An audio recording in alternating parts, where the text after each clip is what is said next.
Ladies and gentlemen, welcome back to Contractor Evolution. John Maxwell's book, The 5 Levels of Leadership, is one of the most popular and highly rated leadership books of all time. And the fundamental premise is simple. No one cares that you were the boss, the foreman, the site super, or even the business owner. I mean, sure, a title does give you a small amount of clout, but the leverage it gives you is limited, and it certainly doesn't last very long. To gain the sphere of influence you need, you have to progress through the 5 levels of leadership, from position to permission, that's level 2, to production, that's level 3, to people development, level 4, and then finally Pinnacle, that's level 5. Now, most of our Breakthrough Academy contractors are unbelievable level 3 leaders. They've mastered what Maxwell calls the production level, getting it done, driving results, leading that project to completion, right? This is all second nature to most of you at this point. Now, the beast you're trying to slay is level 4 leadership, which is all about people development. Because if you don't replicate yourself, you basically just own a job. Developing the people and talent around you so that they can drive those results that you once did is what moves you from good to great. And it's also what gives you the freedom to step away and enjoy what you've built. So I'm super excited today to have Perry Holley guesting on the show. He's the host of the Maxwell Leadership Executive Podcast. He's a certified Maxwell leadership coach, and he's the author of Repeat the Remarkable. He delivered a phenomenal keynote at our leadership retreat a few months ago, and I wanted to have him back on the pod. So let's dive in with Perry Holley, and let's learn how to graduate from great producers into people developers. You're watching Contractor Evolution, where we unpack the systems, tactics, and skills you need to take your fast-growing contracting business to the next level. You're here to learn what it takes to scale up, work less, and increase profitability. You've come to the right place. Stay tuned to learn what separates the new breed of contractor from the old school, and welcome to your ultimate guide on the business of contracting. Perry, welcome to Contractor Evolution. How are you? Fantastic, Benji. Good to be with you. So we had you at this really phenomenal leadership retreat we did a couple months ago, and you put together a really nice kind of half-day presentation for the group. And I wanted to kind of go back and hit some of the notes again that were touched on there. That was obviously a small private event just for our BTA members. This podcast has a much larger audience, and I loved what I heard enough. I wanted to go back to it. And today we're going to really dive into sort of the 5 levels of leadership framework and zoom in on a couple of them in particular. But for the unacquainted, for those that have not read the book or not studied this practice as closely as you have, can you give us an overview of the 5 levels of leadership framework here at the beginning? Yeah, certainly. Yeah, that was a great event. How many people did we have in that room? That was amazing. Yeah, great time. The idea for anybody not knowing the 5 levels, John Maxwell, the creator of that, probably 35 years ago, was teaching and realized that leadership, for all he could figure out, was nothing more than influence. So leadership is influence, nothing more, nothing less. And so he determined that there were these 5 levels of influence that you could climb, increasing your influence at every level. Then when you say leadership is influence is leadership, he changed it to the 5 levels of leadership. It all starts with level 1. Most of us, by the way, level 1 and level 5 are given to you, awarded to you. So level 1 is about position, that you have a title. More than likely you were promoted, that you became the boss. And it's a great compliment. Somebody saw something in you and gave you that opportunity to lead. We say it's the lowest level of influence because your title does give you some influence. You have the right to tell people what to do, but you won't be successful very long in leading if you lean, if all your influence is based on your title. So the only way you get things done is by telling people what to do. Mm-hmm. People don't want to be bossed, so they won't stay with you. You'll devalue people. You'll probably struggle with retaining top talent. So you want to get out of that to level 2 as quickly as possible. Level 2, they all begin with a P, by the way. So the P word at level 1 was position. The P word at level 2 is permission. And I think this is the greatest leap in all of leadership, because at level 1, where they followed you because they had to, you're the boss. At level 2, they follow you because they want to. And you start thinking to yourself, what would make someone move from follow me because they have to follow me because they want to. And I love that John used the word permission. What that means is that at level 1, you have the right to tell me what to do. You're the boss. But at level 2, I have the control. The follower has the control. And I get to choose whether I give you permission, the P word, permission, to lead me and to influence me. I give you permission to influence me. And that means I'm here because I want to.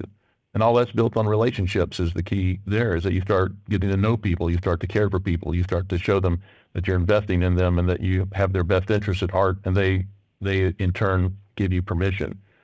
They didn't hire us to be there just for relationships, so you have to produce results. That's level 3. The P word is production. The R word is results. And it says that people now follow you because of what you're doing for the organization. You're producing results. There's a positive momentum that's built there. By the way, all your credibility as a leader is found at level 3. If you don't produce results, you won't be a leader very long. So everything that's hard there is, setting a goal, setting a standard, setting expectations, setting priorities, holding people accountable, having difficult conversations. All the things that really drive the organization and drive the results is found at level 3. But people, because you have a strong level 2, you have good relationships, people want to be in the trenches with you, and you're with them, and it's a great place to be. You build that positive momentum. After some time of building results and building relationships and delivering results and building relationships and delivering results, you'll notice perhaps some on your team that exhibit leadership potential. They actually have a desire to want to go up in the organization. They may be part of your succession plan that's going to replace you. It may be your next generation of leaders coming through your organization. And so for these select few, you would go to level 4. The P word is people development. The R word is reproduction. You're reproducing you. You're reproducing leaders. And you begin to invest in people and developing them as leaders. Now, there will be some that don't want to go to the next level, be some that aren't ready to go to the next level, but you're still developing people development with everyone. You're investing in people and requiring people to have a development plan and to be growing. Growth is not optional. So we look at leaders as insisting that their teams be growth-minded, growth-mindseted, and be looking toward growing. And that final level is level 5. It's the other level that's given to you, that's awarded to you. Level 2, 3, and 4, you have to earn. Level 1 was given, level 5 is given. And level 5, the P word is Pinnacle, and the R word is respect. And it says that people now follow you for what you stand for who you are. And you think about that as you were delivering results and developing more leaders and delivering results and developing more leaders. Perhaps, if you're fortunate, one of those leaders will rise up and call you a level 5 leader to them. You can't call yourself a 5. Someone else has to do that. And when you put it all together, that's the 5 levels. So I want to make sure I'm kind of getting, make sure I'm understanding this correctly. Level 1 position is really the only clout you have is the title beside your name. Hey, I'm the boss. I'm the manager. I'm the supervisor. I'm the foreman. Therefore, you have to, or you ought to, or you should listen to me, which can work for a very short period of time. But the issue with that is it's not a whole lot of leverage. It's basically just a word. So that's, I mean, it's better than nothing, but it's still pretty limited in terms of what you can get done. That's level 1. You move to level 2 because people, maybe you said this, you said it's the biggest jump. So why is it the biggest jump, and how do people need to make that jump? Is it when you say it's permission and people follow you because they like you, or you said they follow you because they want to? What makes them want to generally? How do leaders make that first jump? Well, that's a great question. I always ask when I'm able to speak on this is that, are you aware, do you buy into the common belief that the people around you, people on your team, people in your company are watching you all the time? And I don't think I've ever heard anybody say they disagree, that because we all kind of watch our leaders. We're watching you and to see. And so what are they watching for? And I've determined probably 4 things. They're watching your actions. Do they line up? Does your audio and video line up? Do you do what you say you'll do? They watch, even more importantly, I think they watch your reactions. They watch, how do you handle good news? How do you handle bad news? My favorite word in leadership is consistency. Are you consistent when things are flying at you, or do you lose it? Do you struggle with we call it delay your emotions or display your emotions. If you get emotional and start to display your emotions when tough, difficult, or bad things happen, they're watching. They're going to decide, whoa, it doesn't feel safe to bring you bad news. I may just hold back. I may just pull back. And it kills influence when you throw your emotions all over people. So they're watching your actions and your reactions. They're also watching your interactions. How do you talk to people? How do you talk to people above you that you feel are important? How do you talk to people below you that you think are not important? How do you talk to servers at restaurants and housekeeping at a hotel? Do you acknowledge or see people that don't have status? And so people are watching all the time. They say, man, you're very disrespectful to people that are lower than you in the pecking order. But man, you really suck up when there's people above you. So watching your actions, your reactions, your interactions, and in general, watching your behaviors. And because of that, when they have to make this decision, maybe even every day, am I going to give you permission to influence me? I'm watching you, and I'm going to say, you know what? Based on what I see, based on what it feels like to be around you, I'm going to give you permission to lead me. Right. I want to be here, and that's why I say it's an amazing leap from a follower's point of view. They have the vote. They make the choice. And you've heard a term in the marketplace recently called quiet quitting, that if you stayed at this level 1, you don't want to climb these levels. You say, I don't buy that. I got the title. I'm the boss. Says right there, Perry, boss man. People don't want to be boss. And what they will do is they will back off. They will disengage. They'll do the minimum. They'll look for opportunities to escape. There are all kinds of negative things to leaning on level 1 only. That's why we say you have to start climbing, but you have to do some work because they have to give you permission to lead them or it's not going to work. And so that's why level 2 is really the most important leap they make, getting to that I want to. Now, perfect. So well said. And thank you for kind of clarifying some of the criterion that a follower might use to decide, hey, I'm going to give this person permission to lead me. Now, production level 3 is sort of is characterized by a level of output, by a level of results delivery, by a level of getting it done-ness within the organization. And you said all of your credibility is built at level 3, because if you're not putting points on the board, if you're not getting stuff across the finish line, people just kind of like you because you're a great guy or an interesting woman or whatever. Like, that's better. That's better than them not liking you. But again, time is limited, and so moving into that 3 stage is critical there. Absolutely. It's so funny because what I've noticed about myself is, I think you and I had talked about this before, about there's 2 types of people: those that really thrive on the relationships and the people, and those that really thrive on the task, on the production, on the work. And you have to do both to be successful.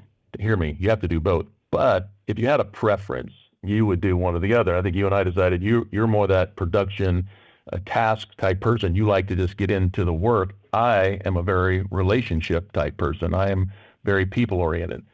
The danger here, we both have a danger, is that I tend to, and people like me with relationship will tend to camp out at level 2. It feels good. I'm good at it. I love it. I'm walking down the hall. I'm checking on people. I'm finding out about stuff. You, on the other hand, you are getting your head down and get the people, and you're kind of driving the people, and you're showing the way, and you're going the way, and you're doing that. So what's the danger for me? The danger for me is that you might come to work one day and say, what happened to Perry? Everybody liked him. Well, they fired him because he wasn't producing results. But what's the danger zone for you and those of us on the task production side of things is that we tend to skip level 2. We just go right around level 2, which is the relationship side. You say, well, what's the danger in that? Well, the danger in that is the people will feel like you're pushing them, you're driving them, you're pushing them, but you don't care about me. You're just doing it for your own good. You're trying to make the company successful, but you're pushing me. There's nothing for me. And so if I can do both, balance that, use level 2 and level 3, is that I have a relationship with you, but I do ask for hard things. Yeah. But I found that people don't mind working hard. They want to know that they're working hard, and they want to know that you're in it with them, and they want to know that you care about them, but they'll work hard. But the minute you start pulling back on no relationship, no connection, no common ground, all those things start to go away, then all of a sudden we're back to bossing me and pushing me, and most people aren't going to respond well to that. Now, when you look at this 5 levels of leadership framework, and there's sort of 5 words that start with P, which make it more memorable: position, permission, production, people development, and Pinnacle. And you've coached this with, executive teams, with large corporations, with small businesses, with entrepreneurs. Can you tell the listener, why is it useful to look at leadership this way? Where's the utility in using this lens to look at the whole idea of leadership through? Yeah, great question. And I've, probably failed to mention that probably the biggest learning for most people when they hear this model. I remember having a guy that I was coaching, and I gave him the outline one week, and on our next coaching call, he said, Perry, I've really been thinking about this a lot, and I've determined, and he kind of looks both ways. He says, I've determined I'm a 4. I'm a 4, maybe a high 3, but I'm a 4. And I said, well, you kind of missed the big picture here. The big picture, and the number one learning is that, and why I love this model, it kind of got me out of a ditch I was in early in my leadership career, was you're never a 4. You're on a different level with every single person in your circle of influence. And I should point out that influence is 360 degrees. We're generally in this conversation, we're talking about a leader leading down, influencing down to people that report to me. But you're also influencing side to side to your peers, to the others in the organization that are at your level. You're also influencing up to your boss or supervisors that are above you. You may be the head person in the organization, but maybe you have a board of directors or a board of advisors of some sort. You have someone that holds you accountable, then you're reporting up to them. Either way, you always have this influence. And by the way, it's not just a work thing. You have influence at home or not. And you have influence at the church or the HOA or the community group. Influence is everywhere. You either have it or you don't.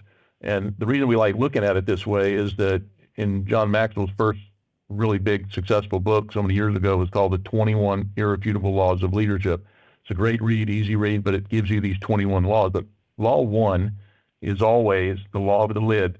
And what John's message was there is that your ability to lead, and I'll just insert the word influence because they're the same thing, your ability to influence or lead will determine your effectiveness in all of life. So you think about that, and you're in the bowling league, and you have no influence. You're not going to be effective at getting people to buy into what you're at work. You have a lot of influence. People are going to stop and listen to you. So we think about it being a lid, that you're always hitting up against that lid. So what are you doing to raise your leadership lid so that you can become more effective? And that's really where the game of influence comes in, to say, how can I gain influence with the people in my circle, up, down, and across, so that I can be more effective in all that I do? I want to go back to something you just said, because we kind of blew past it, and it's worth unpacking. You're not at the same level of leadership with everyone. So I think at a glance, you could look at this and you sort of you could look at these like karate belts. In fact, I put a little diagram on my page, and they're colored almost the exact same. It's like yellow belt, orange belt. You kind of progress. It's not that simple in the sense that once you're a 4, and everyone knows you're a 4. You're making the case that you could be at level 1 with someone you lead who just joined the team and they barely know you, and there's not a lot of trust. You could simultaneously be at a level 4 with someone else who you've been in the trenches with for 5 years. And you could be on a 3 with your wife and a 2 with your kid. Like it's much more dynamic than this sort of like I'm this level for everyone type of approach. Oh yeah, that was just blew my mind when I thought, wait a minute, this is explaining a lot to me about my struggles as a young leader coming up. I was pretty enamored, first of all, with my title, and I had worked hard as a salesman, and I had become a sales manager, and then I became a sales executive, and the higher I went, the more impressed with myself I was. However, I didn't have any influence with anyone. I wasn't building relationships. I wasn't delivering results. I was actually pushing people and demanding a lot of people that I wasn't getting any buy-in from people. So, right. And what I love about it also is that you kind of move in between. You made a really, you said a really great thing, was that let's say I'm working at a level 3, 4, 2, 3, 4. I'm really good. I'm in with this team, and I have a new hire come in. Well, what level am I with the new hire? Well, I'm a level 1 because I don't have any relationship. I have nothing. They just see me, and they're watching me. And that new hire is going to have to make the leap to decide: am I going to give Benji the right to lead me? I'm going to give you permission to lead me. And so you start right away building relationship with the new hire. Happened to me a lot was in IBM, you get promoted. Where I was at IBM, you get promoted, they move you to a new city. It's almost like witness relocation. They put you somewhere where nobody knows you or the sins of your past. Well, now I have 10, 11, 12 new people. What level? I'm completely level 1 across the board. What do I do with that? Well, I start building the relationships and delivering the results. Somebody asked me in a presentation one time, they said, well, how long should I stay at level 2 building those relationships before I start worrying about results? Okay, no. These are parallel activities. You cannot wait. You must be delivering results today, but realize that you're probably not going to have the cohesion of the team and the drive that you could if you really were working on level 2. So we're going to deliver results while we're doing level 2. Would I ever go level 1 on someone? Like just go back to telling you what to do? You could, but I try to stay away from that. It could be an influence a killer. It could bring influence down depending on how you do it. But there are times when you have to say, listen, I need to go level 1. And I need to just tell you what I need done because we're in a situation here. But you go in between these levels. What I loved about it was it told me, what do I need to do as a leader? Before that, for me, leadership was all theory and I didn't really get it. But when I said, what do I actually do? Well, I can determine that I'm a level 2 with Benji. I want to go to level 3. What would that require of me? And then we start looking at some of these influence builders at level 3 to help get things done together, to drive results, to move the ball, to do those types of things. What would it take for me to get Benji to really moving in that direction with me to do that? And he's bought into me because, we talk about some of these other laws, the law of buy-in is that people buy into you as a leader before they ever buy into what you're trying to get them to do. So if you don't have the influence, they're not bought into you, they're sure not going to do what you're asking them to do or not going to do it fully engaged. So lots of dynamics moving 2 to 3, and what do I do with each individual person from a 1 to a 2, 2 to a 3? I have a plan now on how I move forward with every individual. Yeah, I know that's very interesting, and I would have to say that's where I've gotten the most value out of learning this is the simple idea of understanding what level I sit on with the people on my team, and it's actually very clear. It doesn't take long to reflect on. You go, oh yeah, no, I'm at a 1 with him, I'm at a 2 with her, but looks like we could get to 3 soon, 4 with her, and 3 with this person, and actually back to 1 over here with this person. Like it helps you kind of prioritize where you put your time and energy as a leader with the people who report to you. It really does, because then you can go more rapport building and a lunch with this person so that we can just spend some time together and get to know each other.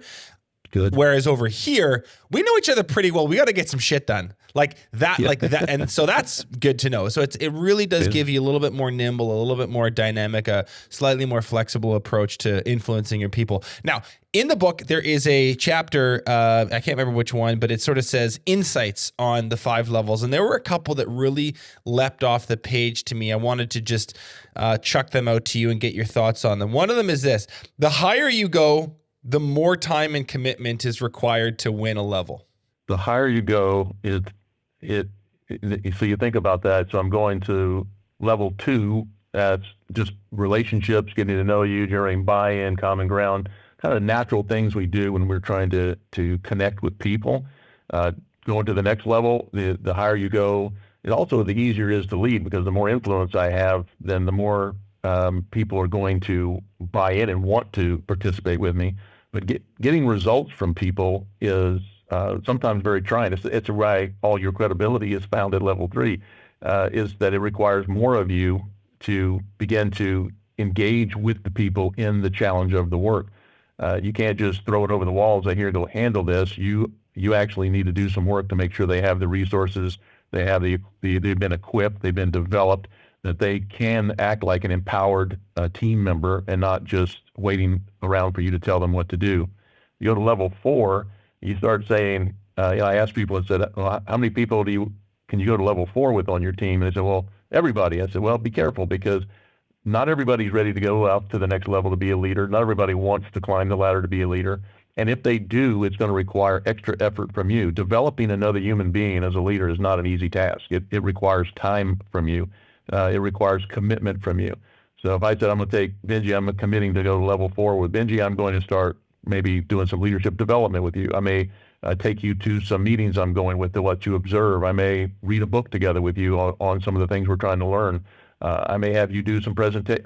There's a lot of things I could do to start building your level of leadership in you, so that you'll one day be able to move to the next level yourself. So, the higher you go, it gets easier because you have more influence, but it also requires more of you as you set these people in motion.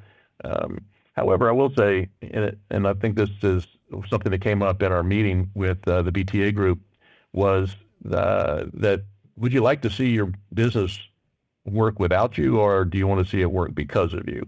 Mm-hmm. And so many of us make ourselves indispensable by being the answer man and having all the, we have all the answers, we have all the direction. We don't empower the people, and thus that kind of sets us up to the business. If we step away, it could slow down or even stop if we're not there to tell people what to do. So I'm always thinking of, what would it take to see this place work without me? And that means going to that level 3, 4, where people are highly competent. They feel empowered. I can delegate with trust, knowing that work is getting done, and people are thinking like owners, not like hired hands and waiting for me to tell them what to do.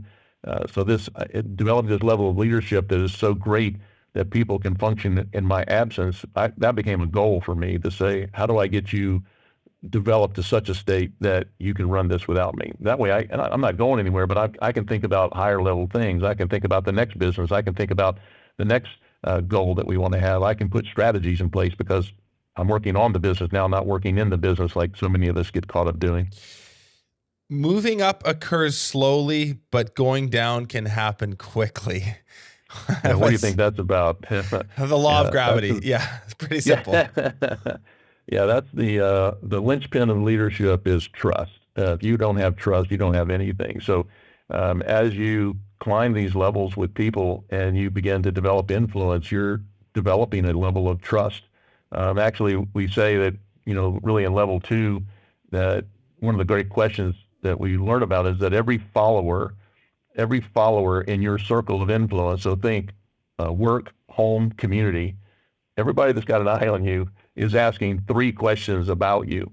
And the first question is, and I think people should write this down because it's so easy. You'll think, I got it, but you don't got it. But I think you should ask this question every day when you look at your family, when you look at your team at work, your peers at work, and maybe in the community, wherever you're serving, to say, question number 1 is, does my boss trying to help me? So they want to know, can you help me?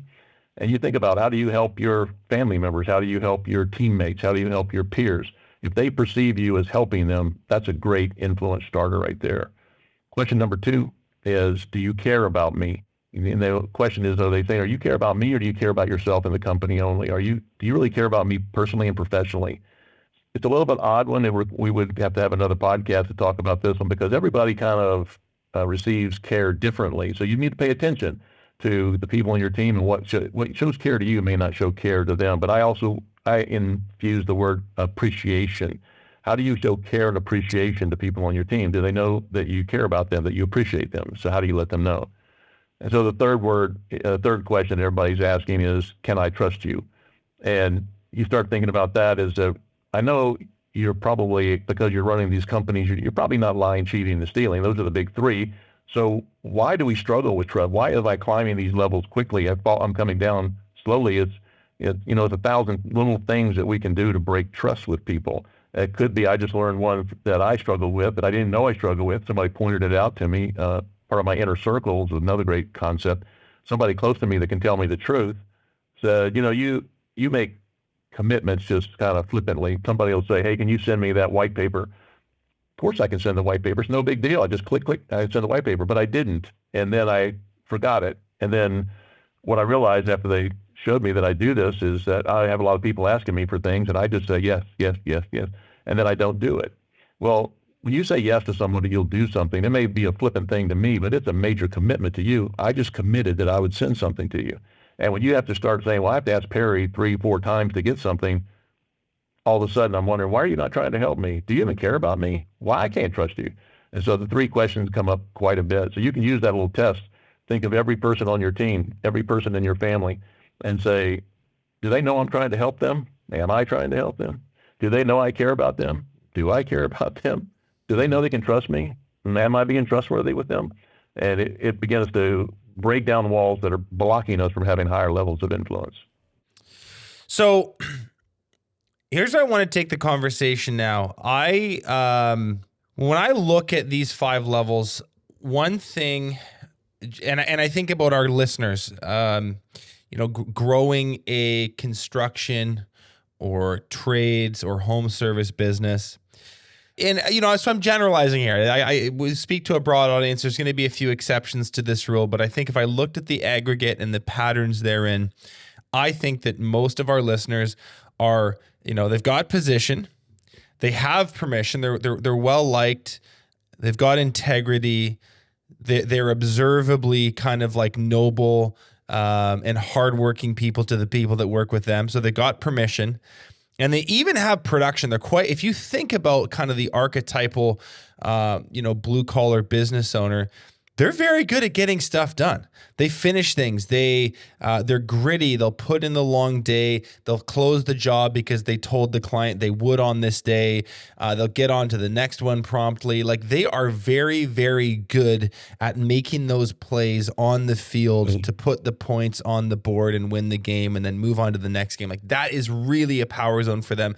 And they're admired and respected and revered inside their businesses for that skill.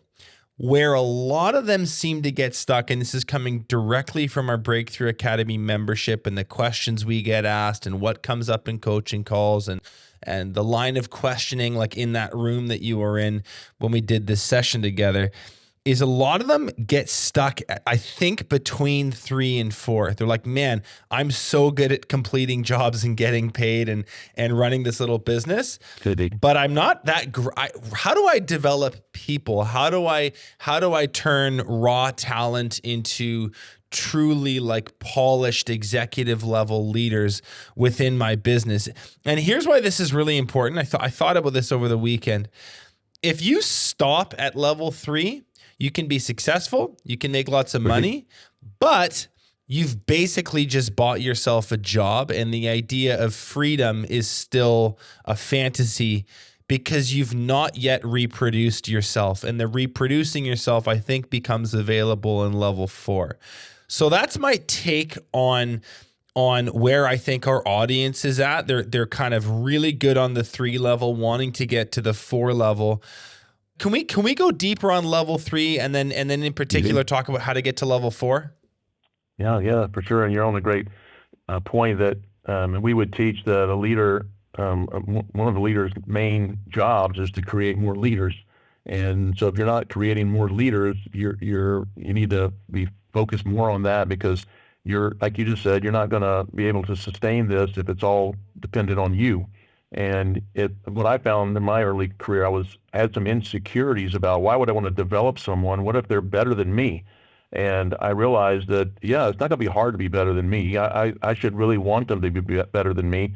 And I want to be developing people so that I have options. What I had before that was and I think a lot of your business owners, I've heard this in the room, was it's at me, adding me to this and adding me to that and adding me to this project and adding me to that. That's an addition problem that it's not scalable.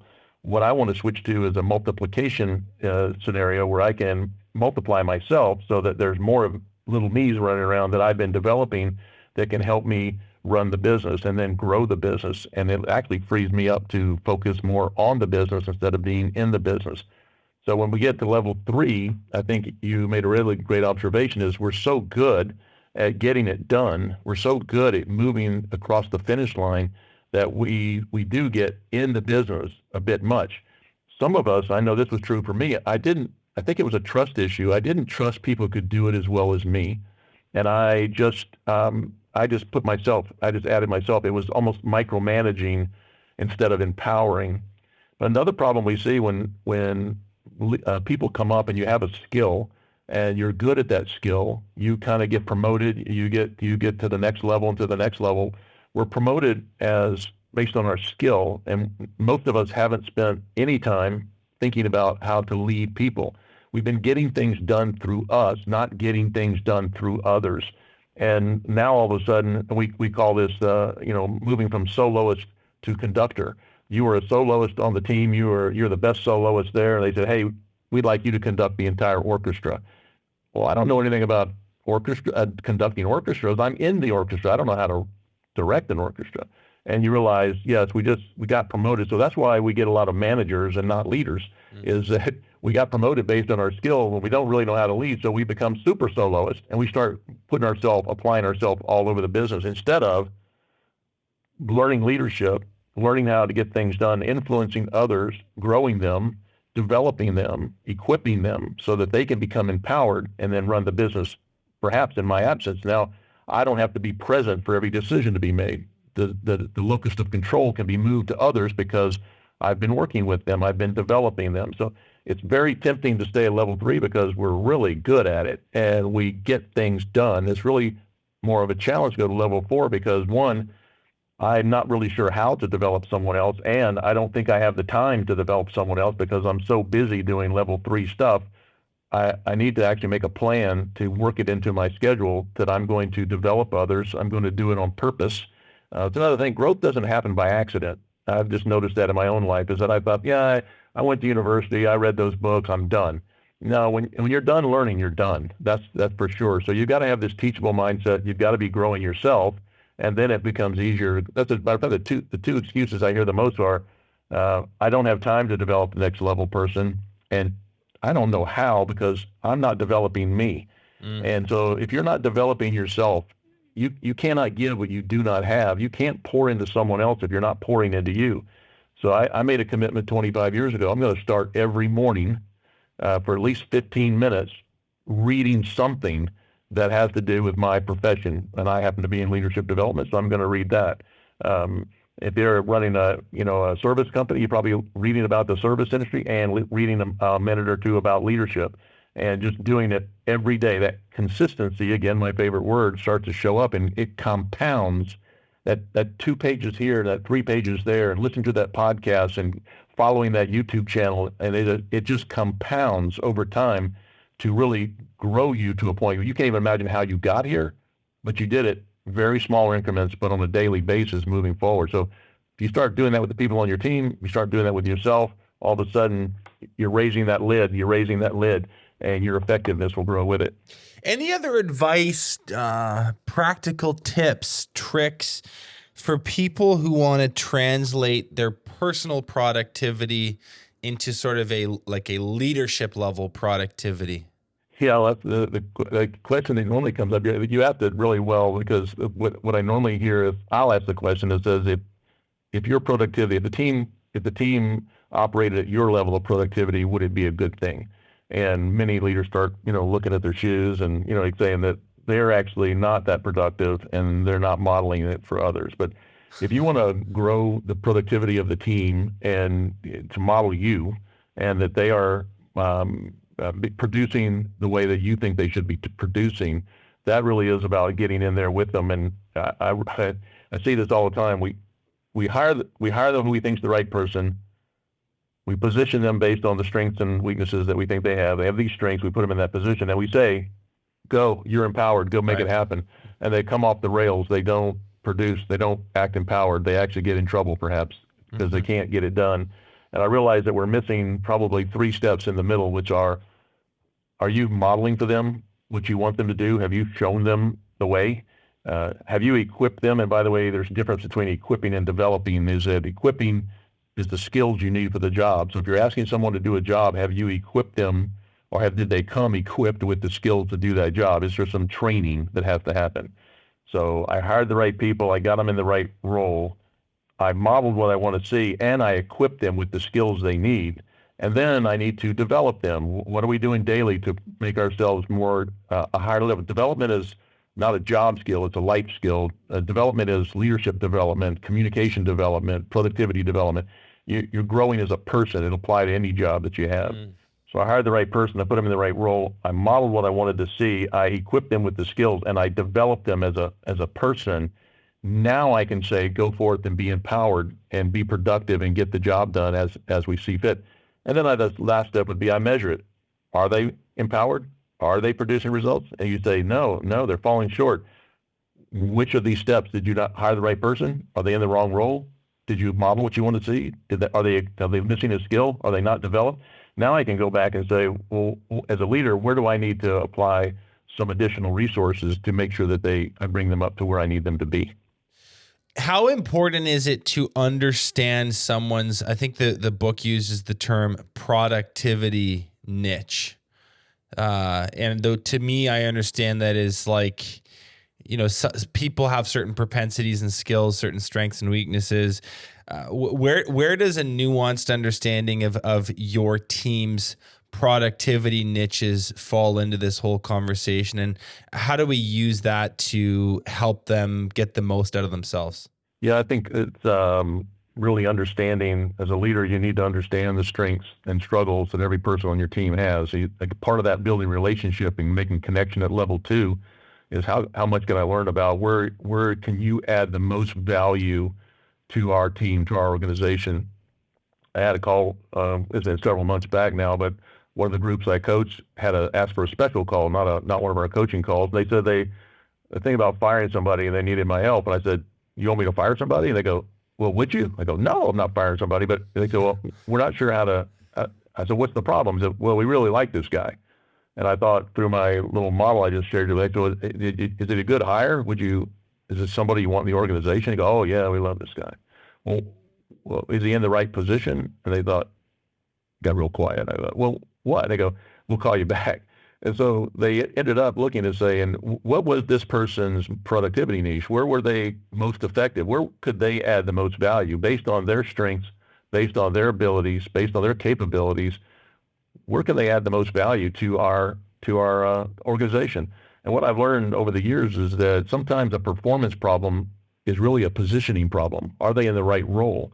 And so when you hire people and you position them, you generally are hiring for, I need a frontline service person to go and do that. You hire for that specific skill. But you also say, well, is it a culture fit? Is it somebody I want on the team? Do they have the character? Do they meet our core values? Well, can I have both? Can I have that and the skill? Or, how does that? So sometimes you hire for values and for culture fit, and then you train to the skill. It's much easier, by the way, to do that. I can train to the skill much easier than I can train you for culture, for values. And so now I have to understand, where are you best? Where are you going to add the most value to the organization? Do I understand your productivity niche? Where are you best? And then help position you in there. Once I spend time at level 2, understanding where you fit, and then at level 3, putting you there and helping you produce, we're all going to go a lot further, a lot faster, because we're actually in our strength zones. One of the bullet points under moving from 3 to 4 that I saw in the book was this idea of cast vision continually. Now, vision gets talked about a lot these days, and I guess what I want your take on is, why is it so clearly articulated in the book, this idea of sort of repeating this day in, day out? In the book, it sounds like it almost needs to be a daily occurrence, a daily announcement, certainly weekly, where you're kind of talking through the business in its final form. You're casting your vision, you're speaking about it, you're looking for confirmation, you're looking for buy-in. Why is it so important to almost be a broken record where the vision is concerned? Yeah, I'm laughing because this was probably one of the biggest misses I had as a young leader coming up. Was we had the January kickoff meeting every year, and I stood up to tell my group, my division, my organization, here's the vision. That's where we're going. And I assumed they got it because I said it. And, 3 months later, they don't got it. And I'm thinking, what? I said it. And then I started working for some really talented leaders who were mentoring, coaching me. And I just noticed that they don't overtalk it, but they don't ever miss an opportunity to share. We're talking about some client project we're working on, and they'll say, let's remember where we're heading here. Our vision and what we're trying to do as an organization is this and this and this, and then we're going to do that. So how does this play into where we actually live out our vision? I had this one CEO I worked for. I mean, we could go to a Starbucks and he could be looking at the menu and he could say, the caramel macchiato. He goes, that reminds me of our vision. And I thought, dude, how can you tie vision into a coffee order? But he was always, I'm exaggerating, but he's always looking for moments to infuse the vision back into our memories, back into move it from the back files to the front file.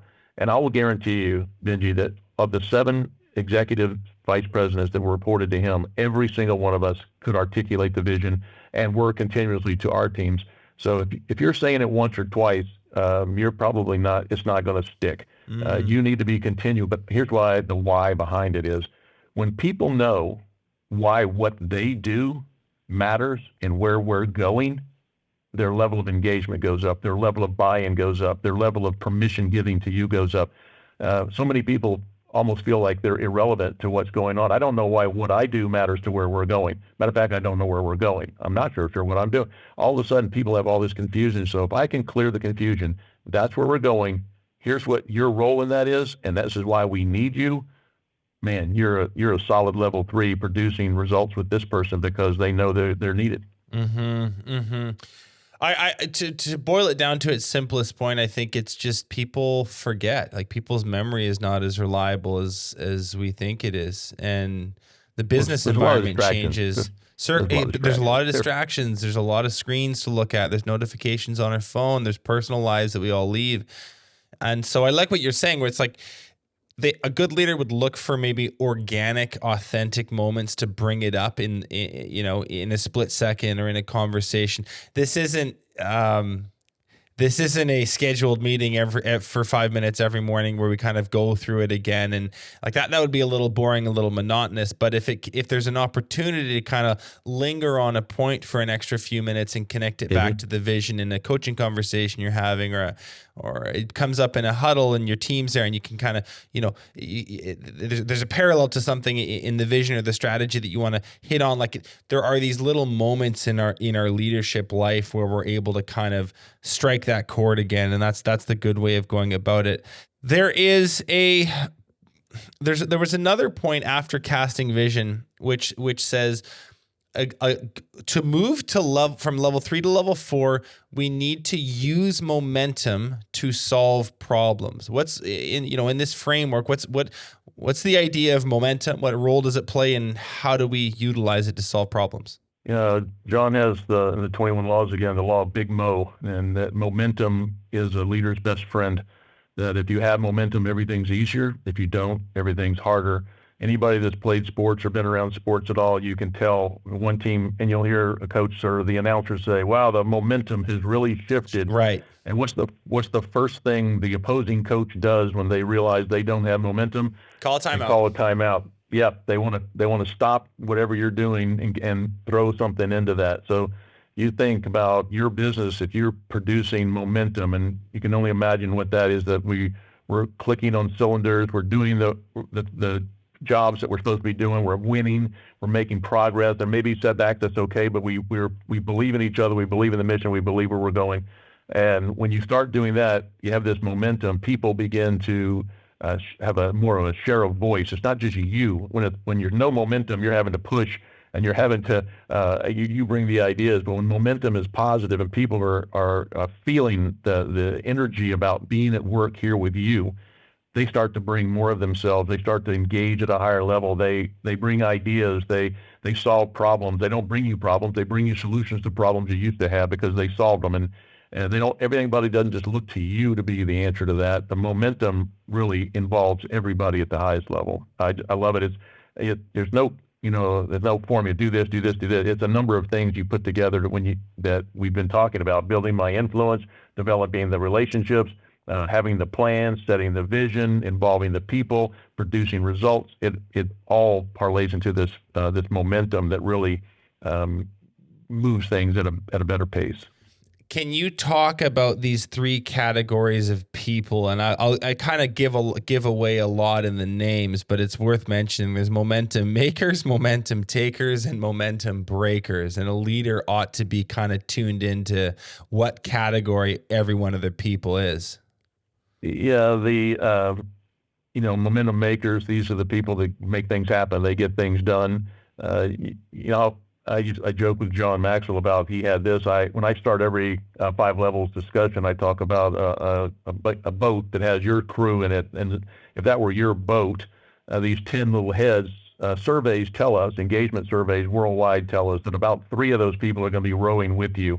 Those are the momentum makers. They're rowing. They're with you in that. 5 are going to be sitting with the oar across their lap, watching the scenery go by. And those could be the momentum takers.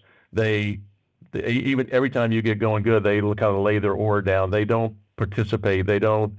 They row when you're watching, but they don't row when you're not watching. And they do the minimum sometimes. And so perhaps they're focused on busy work and putting out fires. They're not doing the progressive work of moving the business. They're repairing from what they should have done yesterday, not preparing for what they should do today and tomorrow. So it's whatever making them lay their oar down and disengage. And then there's this nasty group at the back. That's the other 20% in the back of the boat. They're actually trying to sink your boat. And so you hear those drilling noises while you're up there rowing. There's people trying to sink the boat. These are the momentum breakers. They undo what you've done. These are the actively disengaged, and they're not bought in or they're not participating in a way that you really need them to be. But I think this whole rowers, watchers, sinkers, momentum makers, breakers, and takers, those are, that's why I joke about John, is that we have our different rhymes there. But I really like the idea that I can control that as a leader. That's a leader competency, to build momentum and to have everybody rowing in my boat, full engagement. They talk a lot about the Pareto principle as well in this book, and my question to you is: would you make the case that we should indeed? Sorry, let me back up. Pareto principle is the idea of sort of 80% of our results come from 20% of our activity. 80% of the performance on the team comes from 20% of the people. Sort of like a pretty well known. You can Google it if you're unfamiliar with the Pareto principle. In the book, it makes it seem like a leader should be really investing the vast majority of their time into a small minority of their people, perhaps those momentum makers. Is that indeed the case? What's your personal take on do we put all of our effort on the high performers? Do we spread it out across the whole team? How does the Pareto principle kind of influence our leadership game? Yeah, the 80-20 rule, been proven over and over and over. And if I had to be completely honest, I struggle with this, is that figuring out where 80% of your results are probably coming from 20% of your efforts, 20% of your people, 20% of the energy you're putting in is driving the majority of the results. So can you figure out where that comes from? And that may not be the hard part. The hard part is that not doing the other things, or becoming a better delegator, moving things away from you to other people. One thing I've been working on lately is looking at the old urgent and important matrix, the Eisenhower matrix, that says, why am I always in the urgent and important quadrant? What really makes a difference is over here in the not urgent but important quadrant. This is where the real things happen. Is it's very important, but it's not urgent. So I'm distracted by all this urgency. So if you can figure out what the best return on your time is, and on your efforts, on your energy, then that's where you should be putting your work. And it generally comes down is that about 80% of what you produce comes from 20% of work. If you can focus on there to do that, really becomes a game changer. But I'm going to tell you, it sounds easy, but when I start applying myself to it, is that it's going to require me to say no. And a lot of us have trouble saying no to things that are eating up our productivity, our time, and our energy. Should we divert energy away, like leadership capital, leadership energy? Because like you said earlier, it takes time and it takes emotional, even spiritual resources to be a good leader. Should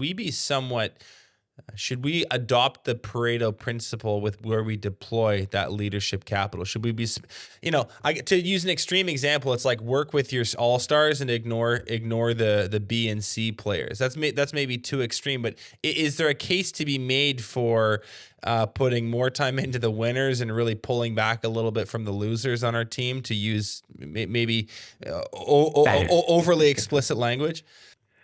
Yeah, that's good. Yeah, who are the losers on my team? No, right. We don't have any losers. We just have some underperformers. Perhaps, but, whatever. Yeah, well, I do. I had one leader that taught me this, that he said that you actually he didn't have, none of us have unlimited time. So we have limited amount of time that we can apply to. So who should I give that time to? And should I give it to my highest performer? Most of us get pulled into, sucked into the lowest performers, and the problem employees are the ones that get the majority of our time because they're the problem. And what he did, he delegated that off to HR or somebody else to work with that. And he said, I'm going to work with the high performers and the medium performers to try to move them up. And I'm going to, you're going to need to earn the time with me. I have limited time, so I'm going to divide it to do that. Did he just keep them from no time? No, a weekly one-on-one, giving them the minimum amount of time. But if you're not going to raise your game, then you're probably not going to play in this game long, and you're not going to get much time with me, and it's going to probably end bad. But I thought that was a little more of the harsher lines I've ever seen. Yeah. But I think you need to be wise about if you're a coaching leader, where does your time get delegated? Most of us, we look at it and we say, well, most of my time went to the lower performers. Yeah. Because they appear to be the problem. So can I make an intentional decision to route that time away? I definitely have my one-on-one every week or every 2 weeks with everyone. But I start to make it clear that I need you to raise your game so that I can invite you into the bigger game that we're playing. Yeah, and it's like you make a decision, and it's a quiet decision. I mean, I don't think I'm making the case for outwardly announcing to the whole team, "Hey, my time is really important, and I'm only going to spend it with the winners, and everyone else can, go pound sand." I don't think, but you could just sort of quietly in your own mind think through, okay, well, I've got 10 people on the team, 3 of them are real studs, 2 of them need work, and 5 of them are okay. I'm not gonna make a team broadcast about this, but I am quietly gonna shift and divert some of my energy here and a little bit less over there. I think that's the case I would make. Yeah, I think you said it well, and it's a hard thing because we want, most leaders, we want everybody to succeed, and we want everybody to contribute. And I'm personally am a people guy, so I'm always trying to help people grow and be better. But all of a sudden I realize if somebody asking that in my boat, rowers, watchers, and sinkers, should I be coaching a sinker to be a rower?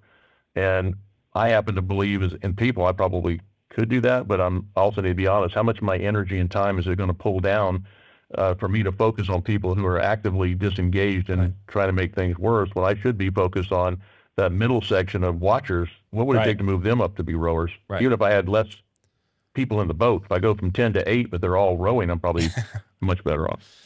So we're almost out of time here, but I do want to ask you, just like what have you noticed happens to businesses when you have level 4 and level 5 leaders at the helm? Let's talk about what becomes available to a hustling contractor in their business, that they're able to kind of take what you've outlined today, Perry, and bridge that gap from 3 to 4. What happens, generally speaking? Well, all of a sudden it's John Maxwell wrote an entire book called The Leader's Greatest Return. And the leader's greatest return is found at level 4 because, as we said earlier, you're multiplying yourself, you're multiplying your efforts, you're putting more leaders into the pipeline, your succession planning, you're being able to put people in place where you can step away and think on bigger projects, the next project, better strategies. You can look at change efforts that may need to apply. I'm coaching one guy who owns an HVAC plumbing company, and he was doing this exact strategy. We were doing our coaching over a couple of years, where he began to pull himself back so that he started acquiring other services and expanding his company. So the minute he started, not having to be in the day-to-day, he could then look at mergers and acquisitions to grow the base of his business, and then brings in new leaders to help run that. And he trains them up. So he's definitely a level 3, level 4 with most people on his team as he grows them, and it opens the door for all kind of a potential opportunity for the future, because everything is not required on you. Everything doesn't fall on you. You're growing other minds that just make this a much better growing organization going forward. Yeah, I love it, and I think that's a vision and a future pretty much all of our listeners can get excited about. Perry, where can people follow along? So I don't know, social media, a website. Maybe just let us know where to follow your journey and what you're up to there with the Maxwell Leadership Group. Yeah, if you want anything about these 5 levels and the work that we're doing there, my partner and I, Chris, have a podcast we do. You can follow that. It's every Thursday. It's the Maxwell Leadership Executive Podcast. If you go on your favorite podcast platform and you put Maxwell and put executive, the word executive is clear. John there's another podcast that has recordings of John that's more to the general public. But if you want to talk about business leaders and to the corporate America type audiences where we do on the executive, Maxwell Leadership Executive Podcast, you can also find that on YouTube. And you can see my pretty face on YouTube, or not. And maxwellleadership.com/podcast will bring you a lot of information about what we do. I also write a blog that comes out every Tuesday that's there. But I think the podcast is we're talking about subjects exactly what you and I have talked about here today. And there's probably 255 episodes out there by now. And so there's a lot of content. We keep them to 20 minutes or so they're pretty easy to digest. Thank you so much for doing this today, Perry. I really, really appreciate it. We will link all that stuff in the description below for you guys listening at home. Appreciate you. Thank you, Perry. Talk to you later. Appreciate it very much. Enjoyed being with you, Benji. Thanks so much for watching this episode of Contractor Evolution. If you've already subscribed to our channel, consider sharing this episode with another contractor who you think needs to hear it.